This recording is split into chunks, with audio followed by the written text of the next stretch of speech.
You do definitely want to figure out your product, your service, your business, and do at least a little bit of business planning before you go jump in and start trying. Well, plus you wouldn't be able to borrow money, but you can put your own money into it if you want. But have a little bit of a plan at least. I always used to get mad at entrepreneurs because they'd walk around with it in their head. I do that. I do that right now. But having a plan is good. Understanding who your customer is really important, because your customer is, whether it's like a clone copy of yourself or somebody that you wouldn't even know, like you're like, oh, I didn't know those guys would be my customers. You need to do a little bit of research. You need to do a little bit of planning, and then planning your finances and looking at the numbers of a product. Is this product going to cost, that costs me $10 and I sell it for $11 and I ship it for $30? Is that going to make me any money? No. And then like even looking at what is your break even? Okay, so if I buy 10 of these at $10 a piece, and it's going to be $100 and I'm going to sell them for $20 a piece, how many do I have to sell before I start making money? That's really good to know. Like understanding where your money goes is really important. The first thing I usually tell people to do is to figure out your name. And that name is really important because you can change it later depending on the way you organize your business. But it's a message.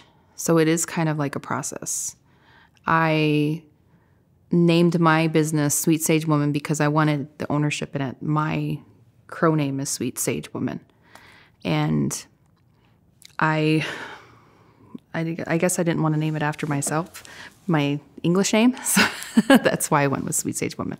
So you have your name, and then you have to determine the legal structure.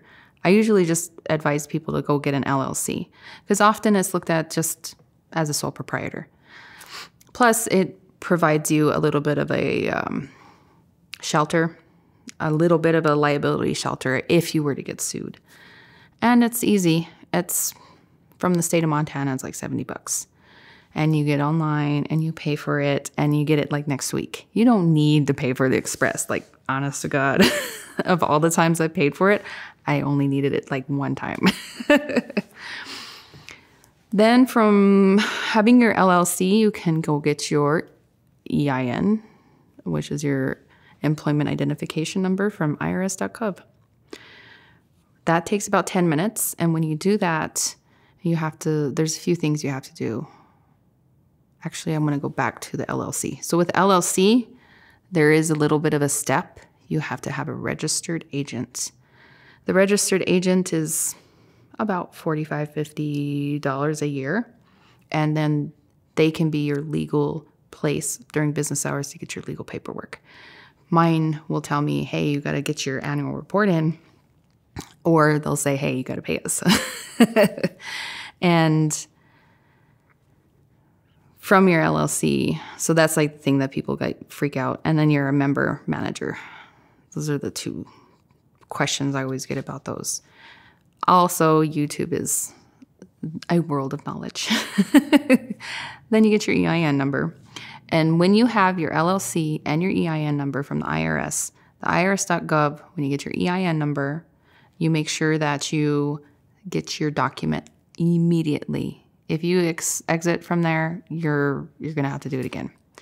Because if you vote to have it sent to you electronically, that's the only copy you have. So make sure you email it to yourself. That's what I do. And then I know I can always just go look at my email. There it is. Or you save it onto your file or your computer, whatever. Then with those two, you can go get your bank account. And when you have your business bank account, then you can pay for your business expenses.